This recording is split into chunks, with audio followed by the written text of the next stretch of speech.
Mr. Joy currently pay a annual dividend of টাকা 20। দেখো এখানে current mister Joy currently pay a annual dividend, অর্থাৎ এখানে D zero দেওয়া আছে 20, অর্থাৎ কারেন্ট ইয়ার ডিভিডেন্ড দেওয়া আছে 10। আমরা একটু লিখে দিই, ডি জিরো দেওয়া আছে কত, 10। তারপর বলছে which is expected to grow at 5% indefinitely cost of common stock কত 15%, অর্থাৎ কেই দেওয়া আছে আমাদের, কেই রিকোয়ার্ড রেট অফ রিটার্ন দেওয়া আছে, কস্ট অফ কমন স্টক এটা কে নির্দেশ করতেছে, কেই, অর্থাৎ রিকোয়ার্ড রেট অফ রিটার্ন। আমি আবার বলতেছি, দেখো আমাদের জয় কারেন্টলি পে লেখা আছে এখানে,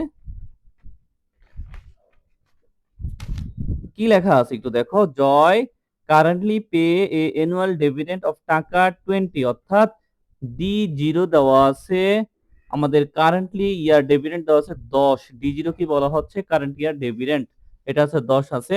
which is expected to growth at 5%, অর্থাৎ আমাদের জি দেওয়া আছে 5%, যেটা আমাদের 5কে 100 দিয়ে ভাগ দিয়ে বানাইতে হবে 0.05%।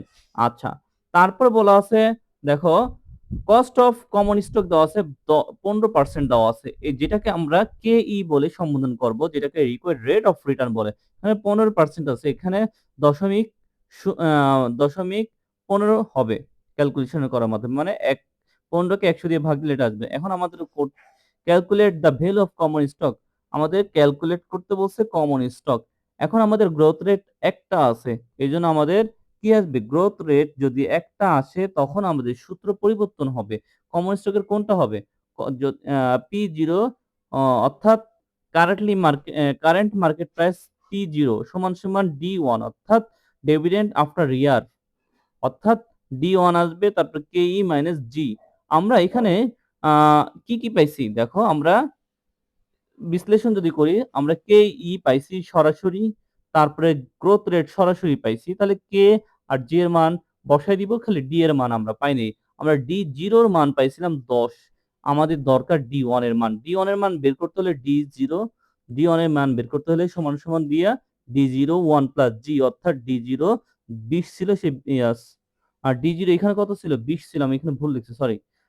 ডি জিরো ছিল 20 দিব, তারপর 1 প্লাস জির মান কত ছিল, জির মান ছিল আমাদের কত, 5%, এটা 0.05 আসছে। ডি ওয়ান ক্যালকুলেশন করার মাধ্যমে আমরা পাইলাম 21 পাইলাম। আমরা ডি ওয়ান 21 বসাইয়া তারপর ক্যালকুলেশন করলে আমাদের আসে 210। আশা করি বুঝতে পারবা।